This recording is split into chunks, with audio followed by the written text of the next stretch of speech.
আমার এই মুহূর্তে আমার মানসিক অবস্থা আসলে ঠিক নেই, মনটা ভালো। আত্মহত্যা করেনি, তাকে খুন করা হয়েছে জানার পর থেকে আমি খুব অশান্ত আছি। আর যে প্রশ্ন আপনারা করেছেন সেটা। আসসালামু আলাইকুম দর্শক, আমি হাসান। আপনি দেখছেন নেগেট টিভি। বাংলা চলচ্চিত্রের ইতিহাসে সবচেয়ে আলোচিত নাম নায়ক সালমান শাহ। তার মৃত্যু নিয়ে আবারও আলোচনায় এসেছে নতুন মোড়। 1996 সালের 6 সেপ্টেম্বর হঠাৎ করেই মারা যান সালমান শাহ। দীর্ঘ 2 বছর পরও শেষ হয়নি রহস্য। সম্প্রতি ঢাকার আদালত মামলাটিকে হত্যা মামলা হিসেবে পুনরায় তদন্তের নির্দেশ দিয়েছেন। দেশকে দেখাতে পাচ্ছি। আমার এই মুহূর্তে আমার মানসিক অবস্থা আসলে ঠিক নেই, মনটা ভালো না। আমার ছেলে আত্মহত্যা হয়েছে, আত্মহত্যা করেনি, তাকে খুন করা হয়েছে জানার পর থেকে আমি খুব অশান্ত আছি। আর যে প্রশ্ন আপনারা করেছেন সেটা প্রভাবিত ছিল এটা মামলাটা আগের থেকেই।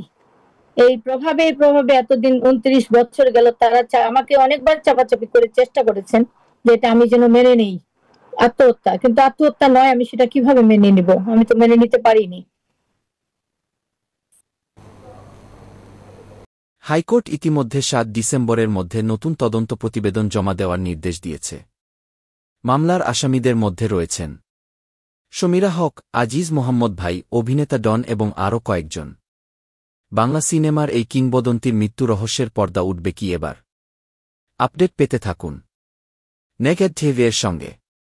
লাইক, কমেন্ট ও সাবস্ক্রাইব করুন। দেখতে পাবে জানাবেন আমাদের, কি মনে হচ্ছে আপনার?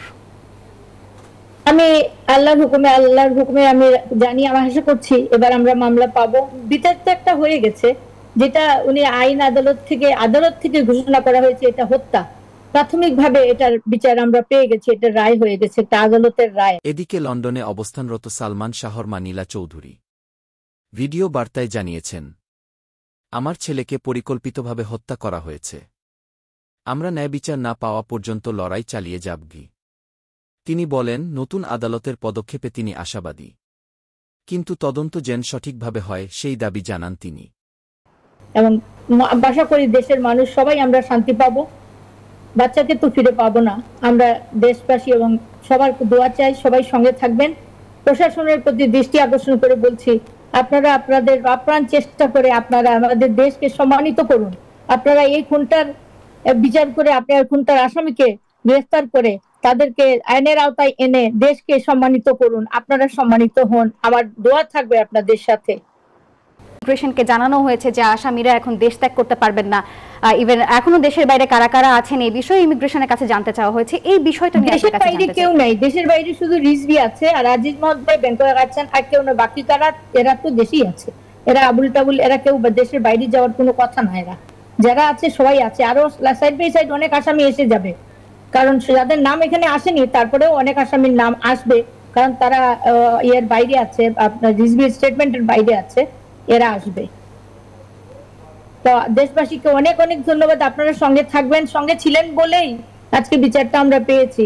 এবং আপনাদের দৃষ্টি আমাদের দিকে যখন ছিল, আশীর্বাদ ছিল বলে আমরা এতটুকু করতে পেরেছি। আপনারা সঙ্গে থাকবেন।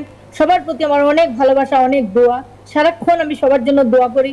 আমি যদি আর কিছু আগাতে না পারি, আমি অন্তত হত্যা মামলা করে চেয়েছিলাম, আল্লাহ আমাকে দিয়েছেন।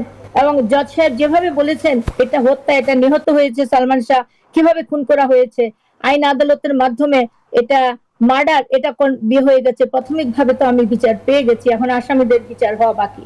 আল্লাহর রহমতে আমি সবাইকে ধন্যবাদ জানাচ্ছি। আমি কৃতজ্ঞ আল্লাহর কাছে এবং সমগ্র দেশবাসী এবং বিশ্ববাসী সবার কাছে। জি নীলা চৌধুরী, আপনাকে ধন্যবাদ। আপনার ব্যস্ত